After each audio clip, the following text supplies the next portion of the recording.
దేశమంతా పొదుపు చర్యల్లో భాగమైంది. ప్రధాని నుంచి ముఖ్యమంత్రులు మంత్రులు తమ కన్వాయ్లను కుదించుకున్నారు. లీడర్లు మోటార్ సైకిళ్లకు బదులు సైకిళ్లే బెటర్ అని మెసేజ్లను పంపుతున్నారు.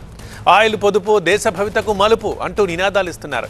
ఈ నేపథ్యంలో chamber of trade industry CTI కేంద్ర క్రీడా మంత్రికి రాసిన లేఖ ఒకటి ఇప్పుడు దేశవ్యాప్తంగా తీవ్ర చర్చనీయాంశమైంది. ఐపీఎల్ షెడ్యూల్ని మార్చాలంటూ సిటిఐ చైర్మన్ బ్రిజేష్ గోయల్ కేంద్ర మంత్రికి లేఖ రాశారు. పరిమిత స్టేడియాల్లోనే మిగిలిన మ్యాచ్లు నిర్వహించి క్రీడాకారుల విమాన ప్రయాణాల్ని తగ్గించాలని లేఖలో తెలిపారు. ఒకే చోట మిగిలిన మ్యాచ్లు నిర్వహిస్తే లక్షలాది లీటర్ల విమాన ఇంధనం, పెట్రోల్, డీజిల్ ఆదా అవుతుందని సిటిఐ సూచించింది. ప్రతి టీం దాదాపు 50,000 నుంచి 70,000 లీటర్ల ఇంధనాన్ని ప్రయాణాలకే ఖర్చు చేస్తోందని, ప్రేక్షకులు లేకుండా మ్యాచ్లు నిర్వహించడం ద్వారా వేల లీటర్ల ఇంధన వృధాన్ని అరికట్టొచ్చని బ్రిజేష్ గోయల్ వాదన.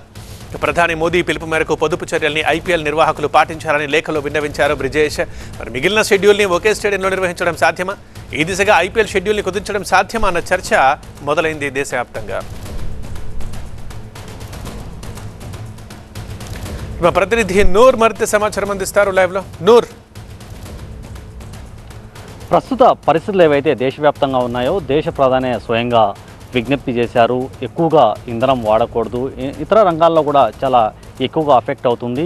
ప్రధానంగా ఇప్పుడు క్రికెట్లు ఏవైతే ఐపీఎల్ మ్యాచ్లు నడుస్తున్నాయో అన్ని మ్యాచ్లు ఒకే చోట నిర్వహిస్తే చాలా వరకు ట్రావెల్ ఛార్జెస్తో పాటు ట్రావెల్ ఏదైతే ఇంధనం ఎక్కువగా విమానాల్లో యూజ్ అవుతుందో దాన్ని కూడా తగ్గించే అవకాశాలు ఎక్కువగా ఉంటాయనేది కూడా ఒక పక్క విజ్ఞప్తి చేస్తున్నారు. మరో పక్క దేశవ్యాప్తంగా కూడా ఏదైతే ఇప్పటికే మా మంత్రులు కావచ్చు, ముఖ్యమంత్రులు కావచ్చు, దేశవ్యాప్తంగా కాన్వాయ్లు కూడా తగ్గించారు. ఇప్పటివరకు చాలా వరకు ఇంధనం ఏ విధంగా మనం సేవ్ చేసుకోగలుగుతామనే యాంగిల్ కూడా దేశవ్యాప్తంగా ఉన్న ప్రజలతో పాటు రాజకీయ నాయకులు, ప్రముఖులు కూడా ముందుకెళ్ళినప్పుడు క్రికెట్ మ్యాచ్ ప్రధానంగా ఎక్కువగా ఖర్చులు అవుతుంది. ఒక రాష్ట్రం నుంచి ఇతర రాష్ట్రాలకి, ఒక దేశం నుంచి మరో దేశానికి కూడా ట్రావెల్ చేసే అవకాశాలు ఎక్కువగా ఉంటాయి. కాబట్టి దీన్ని కూడా ఒకసారి ఆలోచించి దీనిపైన కూడా చర్యలు తీసుకుంటే చాలా వరకు మనం ఇంధనం సేవ్ చేయగలుగుతాము, చాలా వరకు ఖర్చులు కూడా తగ్గించే అవకాశాలు ఉంటాయనేది కూడా ఒక విజ్ఞప్తి అయితే చేసుకుంటున్న పరిస్థితి.